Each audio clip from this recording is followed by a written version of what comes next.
What's up, guys? It's Sean Korea from Team Doo Destin, joined here today by none other than Justin Komesar. Justin played in the Otakon regional today. It was the first BT9 regional, I think, right? Yeah, it was the first BT9 legal regional. Yeah, and I want to say it was actually the first BT9 event. okay, yeah, dope. And what did you end up placing? I got 13th. 13th place. All right, so yeah, obviously Justin did really well at the tournament, and he's here to share his deck. So go ahead Okay. and get us started. Okay, so before we get into the deck list, I played Security Control. And for me, I've been playing Security Control for 3 formats off and on, different iterations, different colors. And for me, it's like one of those decks that I can play like with my eyes closed for the most part. Like most decks, you can do that if you're comfortable. So it was a comfort pick for me. I tried like briefly all the decks. Like I tried Magnamon X Antibody. Yeah. I tried Metal Garurumon, and they just wasn't feeling good. So going into the weekend, it was either between Beelstar with the blue package with the Cocytus Breaths or Security Control. Mm-hmm. What's funny is I got to the convention center on Friday and played some games with the Beelstar, and what helped me figure out that I wanted to play this deck is I was testing against just some random guy playing Alpha, and I kept drawing like these uncomfortable hands and realizing that if you honestly whiff a piece or two with Beelstar, it has the exact same matchup into Alphamon that this deck does. Mm-hmm. Right. So that was really what solidified it for. And I've never played this. I've always kind of chickened out and never played this deck to a major tournament. So I was like, you know what? I'm sending it. It's my comfort pick. And I thought to myself, even if I go 0-3 drop, I can still say, hey, I enjoyed playing it. So that was the reason I chose it, and I'm glad I did. So I'm ready to jump in whenever you are. Hell yeah, man. What'd you choose for your eggs? All right, so for the eggs, we have 4 Upamon. And on Facebook, where I made the post, a lot of people were asking me why I played the Upamon. Mm-hmm. And because in last format, where it's really slow, where you just kind of build your hybrids, you just wait and wait and wait until you have like your like going for it game plan. And in Security Control, you could use your rookies to be more aggressive. This Salomon actually just acts as a recovery spell. Yeah. That's how you want to treat it. So I'm never going to go up and just poke with a Salomon when they're at 5 just to put them to 4, and now I've lost a recovery option. So the draw, especially when you're low, is really, really good. So I went with Upamon because of that. So you just sit there, you're doing your thing, and it also plays a mind game. So if you're sitting there with an Upamon with a Salomon on top of it, and you're sitting there and your opponent has to acknowledge and respect that you guaranteed have a way to recover in the back. Mm-hmm. So we went with four Upamon. That makes sense. Yep. Next up, I'm going to do all of the option cards. So a lot of these are going to be self-explanatory. I won't spend a ton of time on them, if they've just been a staple. The first is 4 Holy Wave. Yep.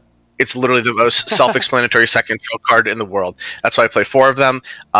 Play it when you have your Memory Center Kari out. Boom, done, recover 1. Hidden Security, recover 1. It literally just goes, all right, try again. Yeah. So again, pretty self-explanatory. I won't spend too much time on that. The next one is a new staple that is a 4 of in Security Control until we get something better. Flame Hell Scythe. Yeah. Flame Hell Scythe is a disgustingly broken card. I would never play it at anything less than 4. Playing it at 3, honestly, just play it at 0. When you play it, minus 6k to something, and then bring something 6k purple yellow back. And then in this version, unlike Mastamon, where you don't have like a Lady Devi or a Gatomon, you just bring back your bag of Angemons. Yeah, for sure. So not only killing something, you just go boop, kill, recover. Yep. You're done. Yeah, so good. Next up, if I could just play 30 of these and nothing else, Chaos Degrade. Yep. This card is disgusting. It is absolutely broken. And this is one of your major win cons against Alphamon. Mm-hmm. this is one of the reasons that I picked this deck. So if you think about it, Sekon plays 4 of these, and Beelstar plays 4 Cocytus Breath, or not Cocytus, 4 Cocytus Breath. Yeah. So it's essentially the same card, give or take. But in Beelstar, you almost want to put them in your discard to get rid of them to maximize your Beelstar reduction. So I'll go over matchups towards the end of the video when I'm done with the deck list, but it's, this is gross. It's, again, super self-explanatory. Just you play it, get rid of something. What I did most this weekend is actually I got rid of Blitz Omnis with this. I got rid of Blitz Omnis. I got rid of a lot of level 6s. I just tucked stuff that couldn't be reduced, or I didn't want to try. It's the only card that can't be negated, pretty much. It's essentially outside of what Congo is what it says. Yeah. Oh yeah, true. Congo can stop it, but that's it. But the only deck right now is playing Congo's Alphamon. Yeah. And then this was a newer edition, and I'm not totally sure on it, but we're playing 4 Fly Bullet. Okay. Fly Bullet. The reasoning, I was testing with a friend of mine who also plays Security Control. He's from Chicago, and we came up with Fly Bullet because this format is really big on level 6s, War-X, Grandis, Metal Garurumon. So your big boss monster is not really your level 7. The only level 7s being used a ton in this format, Blitz Omni, or you can Death X Mod. That's really it. So this puts in a little bit more work. I'll go over changes as well. This felt good, but it could be flipped over for another slot. I'm not totally sure which one. Okay. I respect it. Then we have 3 Edens. Eden's Javelin really is... So the biggest thing is I'm also running Blade of the True. I know that a guy named KVN or Kevin kind of pioneered this version last format. And he played 4 Blade of the True and 4 Edens, which just kind of play off of each other.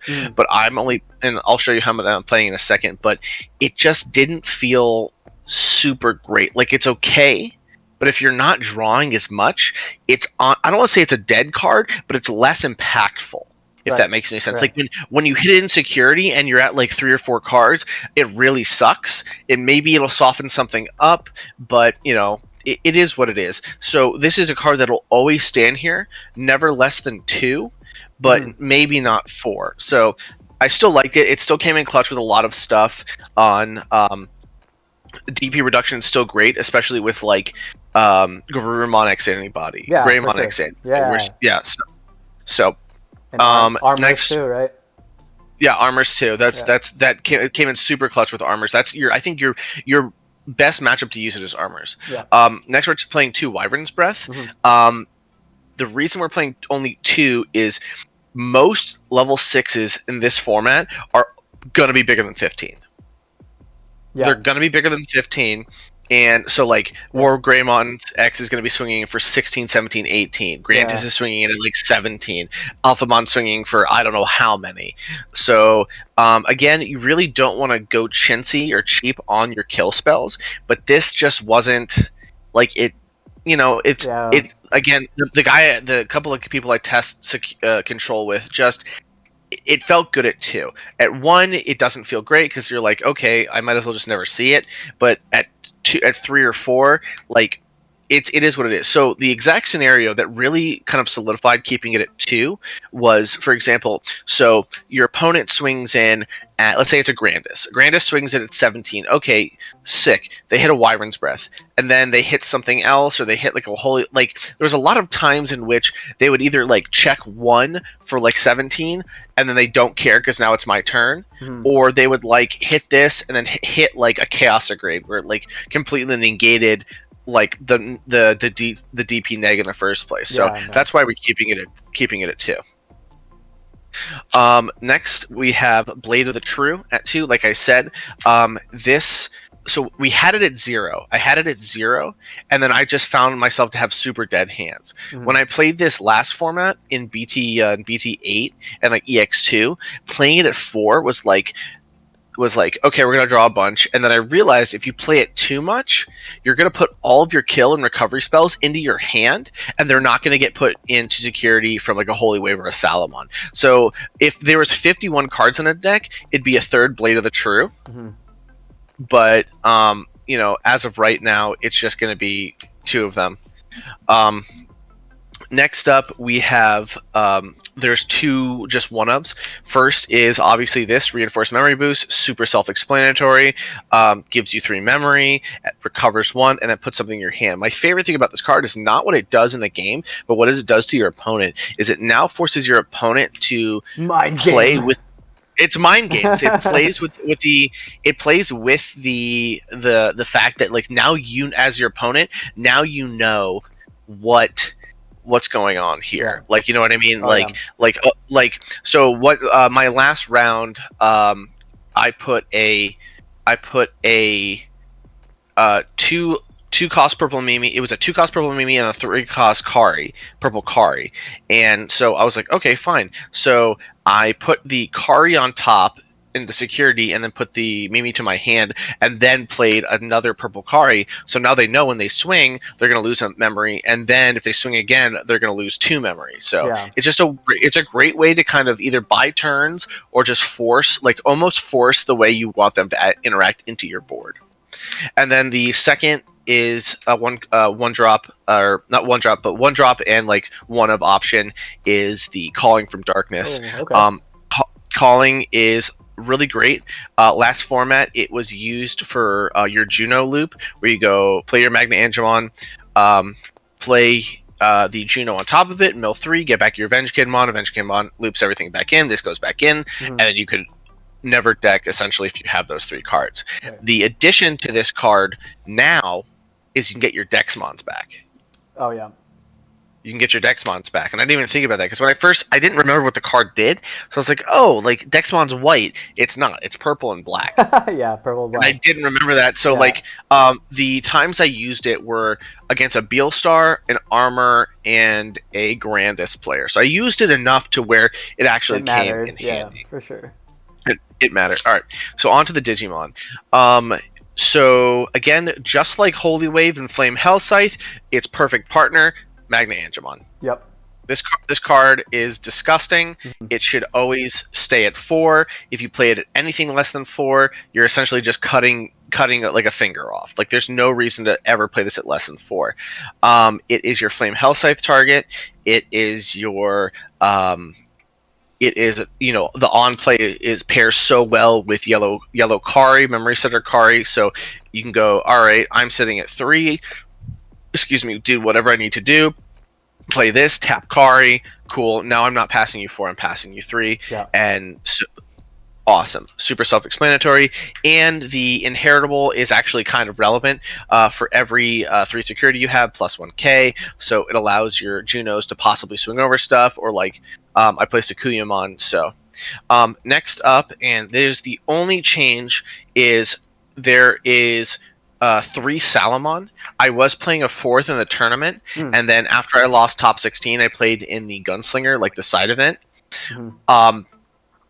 The reason I went from 4 to 3 for this card is because a lot of the times, like if you hit a Flame Hellscythe and there's no Magnet in there, but this is in there, you have to wait the next turn to kind of get your use out of it. So it's at the back, but I added in for the Gunslinger event a Patamon, recovery Patamon. This was up to 2 or 3 in like BT8 format, and it became a little clunky. And it was used to be a little bit more aggressive, but now it comes in handy. Like, so you could like bring back a Salomon, and then like if they swing again, you bring back a Patamon, and then you get that instant recovery. Yeah, it's just a clutchness. And what it really does, and it actually is the most important part about this, is if you don't want to pass turn with this and you're really low, the biggest issue I had this weekend is I needed to recover and play a kill spell at the same time. And there was a lot of games, like games that I lost or like got really close for comfort because I couldn't recover and then play a kill spell. So while in the tournament, my exact list was 4 of these, going forward, I want to say this is closer to correct, 3 and 1. Okay, yeah, I could see it because if you had a Kari out, then you can just play it for like 3 costs and recover. Next up, I have 3 Avenge Kidmon. This is allows you just to kind of loop back your options, and it's a great like little kill spell. When put seven options either way, total, and then kill a 3 Musketeer. Like this is your almost auto win for the Beelstar matchup. Um, and the change for this weekend or going forward is it was a little clunky. Mm-hmm. Seeing it, I almost didn't want to see this because the next card up, I wanted to see more of. So it's a great card, no less than 2, but 3 was a little much. Okay. Next up, the MVP of the weekend, the kind of Sakuyamon, BT5 Sakuyamon. Oh, for sure. Hybrid format, horrible card. Yeah. Terrible card. It literally did nothing. Yeah. Imperial was the only deck that kind of made a difference in that matchup. This weekend, because everything's being built in the back, awesome. I won Metal Garurumon single-handedly because of this card. Yeah, they can't do anything. It can't do anything. A lot of cards in this format or decks in this format are not playing kill spells. Right. They're playing things to either boost their DP, get through security, or like stop opponents from bouncing or like DP reducing them. So this card came in so clutch. I used it at least 6 times in like the couple matches I played against. I played against 3 Wargrey, and I used it every single time. Mm-hmm. There was my round 3 was Metal Garurumon, and I got into it early and just sat there and went, okay. I think I passed turn 3 or 4 turns in a row until I would go, all right, my turn. I had a Kari out. I go Holy Wave, go for it.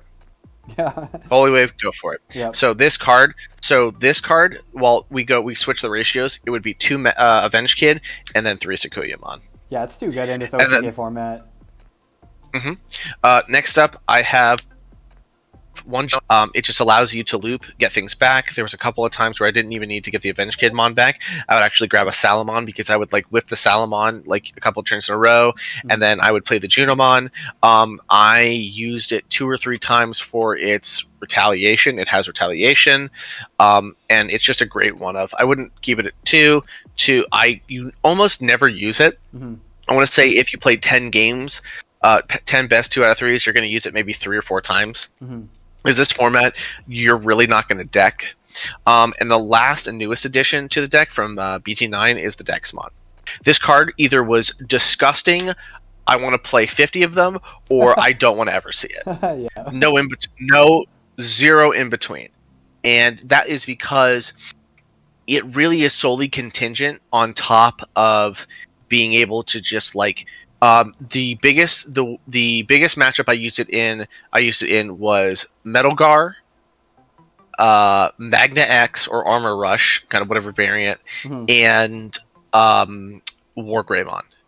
Because they play a lot of cool boys, they play a lot of different Tamers, and then kind of like versus you, they're gonna kind of rookie rush or maybe play like medium size, like level 4s, and try to get some chip checks off. So I specifically remember against the Metal Garurumon player, it was 2 Davis, a Davis and Ken for some reason, and then like a cool boy. And I was like, okay, cool. Play this for minus 15, so play it for 5. I was at 3, pass turn at 2, kill. Deal with it. Yeah. And so it is useful at 2. The original list had it at 3, very clunky, and especially now seeing it for 8 rounds, keep it at 2. At 1, it's just like a Junomon. You're like, I hope I see it, because I always wanted to see it. I always wanted to have kind of be in like my back pocket, but. And then last but not least, we have Tamers. Again, the MVP of the deck. You never play more anything less than 4. Purple Mimi. Yeah, so good. Purple Mimi is disgusting. It is broken. It allows you to play your 6. Like if you have a memory setter Kari and 3 of these puppies or 2 of these puppies, you're literally playing Holy Wave for 3. Yeah. You're playing Chaos Degrade and Wyvern's Breath for 5. Like it's just, and it's on both turns too. So I still lost the matchup, but second seed going into day 2 into top 16 was a grandest player with a red package, and game 1 he forgot, or I guess just didn't play it correctly, and he went, okay, I had Purplekari out as well, and he was like, all right, swing, like evolves, blah blah blah, did his whole thing, restood, and then he goes, all right, delicate plan. I said, okay, tap 2, Mimi's my turn. Mm-hmm. So this card is great. It's just literally, it's like ice cream and cake. Like, he complements it so well. The next was a addition wasn't totally sure on, but now I am set on it. Purplekari. This is so good in this format because the combo is, especially against Alpha, is they can go Congo, okay, and then like swing their checks, okay, and hopefully it either reduces them enough to like buy yourself a turn or two, or it does pass their turn. There were I want to say every single game of the tournament, I went, okay, they play an option, sick. Also, what I didn't know, or really didn't have enough practice, because I went into this tournament fairly unpracticed, was this works when you place X antibody. X antibody, yeah, I was about to say, dude, that's actually crazy. I didn't realize that until like round two or three of the tournament, where I was like, hey, hold on. So I called the judge. I was like, hold on. I just want to get a ruling on something. It's an option card, even because you're playing it and then placing it. So like they would be like, all right, place X antibody. Be like, all right, cool. Yeah, that's disgusting. Oh my god. It is. Yeah. So that was really good. And then last but not least, the last 2 cards, Yellow Kari. It's a memory setter, and it pairs well because on your turn, whatever you recover, boom. So it works with Salomon, works with Holy Wave, works with Patamon, works with a bunch of stuff. I for a couple days was trying like TK, and the issue is like it feels really great to like get your like pieces out of the discard or out of your what you call it, your security. Out of your security. But that's it. It's a one and done. Yeah. This has value every single turn. That continuous value. So Holy Wave, Salomon, Magna, reinforcing, reinforce. Like it has so much synergy in there. Yeah. And then you can play if you have Kari and then the Mimis, it reduces it like crazy. Yeah. So like the amount of times I use this every matchup. Yeah, that's awesome. I have. Do you want? I can tell you matchups. Yeah. Tell me about your day, man. How'd it go? So, let me get it because I'm writing. I will have a full tournament report that I can send you, and you can post it for everyone. There's kind of explaining my thought process. If anyone wants to read it, kind of changes it. So round 1 was Magna X. Okay. The player was a little newer, and he had like some weird stuff. Like he played 2 Dex Mod and like a merciful mode. So that was it was interesting. 2-0'd that. 2-0'd that. Beelstar, that's one of my freest matchups. Yeah. He couldn't do He could not do anything. They just deck out. Yeah. Metal Garurumon X. I won that 2-1 in game 3 of time. He decked out. The main strategy against him is just get your Sakuyamon out. Since they don't have a delicate plan, really their only option is to have Garurumon X antibody. War Greymon X with Galmon. Again, the same concept. You just want to just get your Sakuyamons out and then hope you have some kill spells in there. Round 5, so I won that 2-0. Round 5 was Grandis with red package. So this guy's name was Talon. And the reason the red package is in there is solely because of me. So I got to the convention center on Friday, and I started just kind of testing SetCon against some people. And he was standing there, and he was watching me win all my games. And he told me, he goes, when we sat down, he goes, I put red package in because I saw you playing it. I was like, oh, damn. So I lost that 2-0.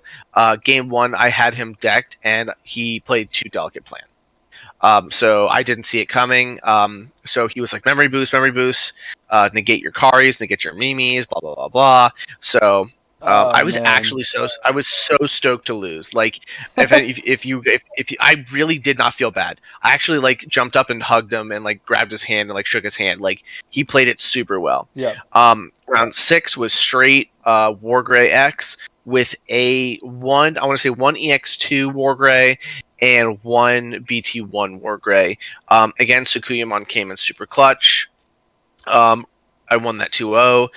Round 7 was Wargray X. This one was harder. He played Nokia and 2 BT1 Wargray.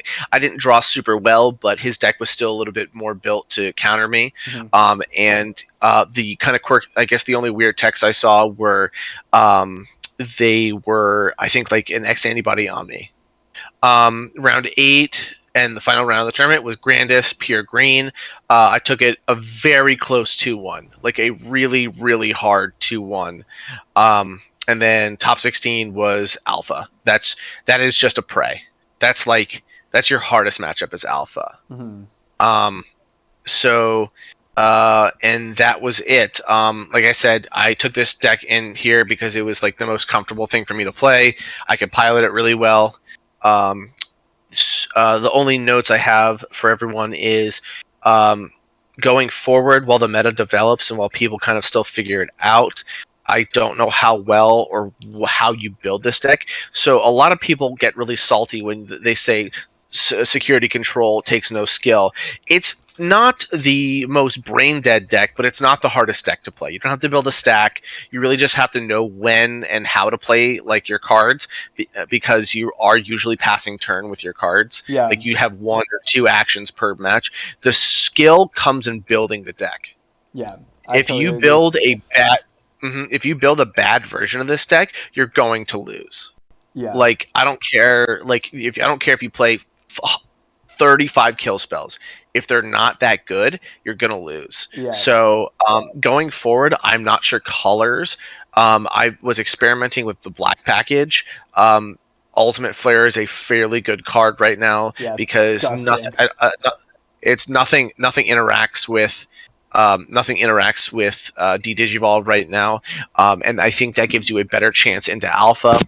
But then again, Alpha usually doesn't come out until they're ready just to go for it. So it's one of those things where it's like Chaos Degrade. It's like Cocytus Breath, where if you hit it, great. If not, let's see what happens. Red, maybe Gaia Force, maybe a couple things. I think red is the weakest color. So I think you always stay yellow, purple, and maybe splash in a little black here and there. I'm not totally sure. But going forward into future tournaments, just look at I got lucky. I wanted to note that I got lucky. I played 8 rounds of Swiss, didn't see a single Alphamon. Played my top 16 was an Alphamon, and then I went and after that I played in the side event Gunslinger and didn't play a single Alphamon. So yes, the deck has really great matchups into the field outside of Alphamon. So just get really lucky and don't play an Alphamon. Yeah, that's so wild. I feel like a part of that is because it's still relatively new in the set. It's kind of hard to get the Oryukens a little bit. Yeah, that's what I know. We were saying that a lot of people were saying that you can't getting Oryuken is hard. It's expensive. It's an expensive card. Yeah. And then I think more people will get it. More people will play Alpha. There was actually a lot of Alpha towards the bottom tables, not at the end, but middle tables, I spent most of my tournament no lower than table 10. Table 10, which was the top tables, and there was 3 alphas up there. It was pretty diverse. Yellow D Reaper 1, shout out to Luca, really cool. I spent a lot of my afternoon kind of watching him, giving him high fives. Yeah, he was really cool. Super cool guy. I actually met him tonight, but he said good things about you. But yeah. Say what? I just played him tonight at GFG. He said good things about you. Oh, nice. Because did he see your mat? Yeah. But yeah, you saw the mat. Yeah, really cool kid. But other than that, I don't really have much to add outside of it's a super fun deck. It's really easy to pilot once you kind of get a couple of games with it. And going forward, I really don't know how to build it, but yeah, that's it. That's my top 16, 13th place security control. Yeah, awesome. Well, thanks for joining us today, Justin. We're super proud of you. Way to fly out, kick ass, and get your invite, man. All right. Awesome. See ya. Peace.